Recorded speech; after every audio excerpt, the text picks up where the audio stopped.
Hello guys, and welcome to another ProfileTree video. So in today's video we're going to be taking a look at how to make a Twitter account private. So without further ado, we're going to go ahead and get started. Okay, so just to get started, go ahead and click on More, select Settings and Support, and then click on Settings and Privacy. Now you could still do this on iOS and Android. I'm just doing this on desktop. It'll be more or less the same sort of rule, but you'll have to click on a hamburger menu to open up your settings, and then just follow the same step. Just go Settings and Support and click Settings and Privacy. Once you're here, you'll see that you're on your settings. You could see your account as well, all of the information. All we need to do is click on the privacy and safety. So click on it.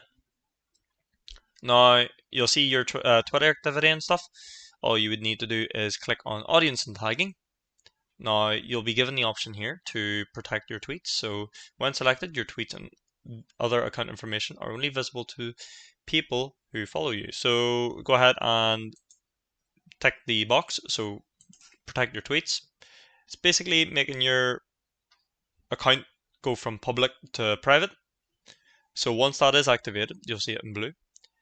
You'll see that we have now got a lock on the actual account. So if we go back to the profile, you'll see now that it has a lock. So if I did disable that again, you'll see here. So go to Settings and Privacy, go to Privacy and Safety, Audience and Tagging, and if I untick that, you can see that it's now removed it. So if I put it back on, it'll come back on, and then if I remove it, you can see on the bottom left, it's now removed it. But there you go guys, that pretty much reaches the end of the video, and that is how to make a Twitter account private.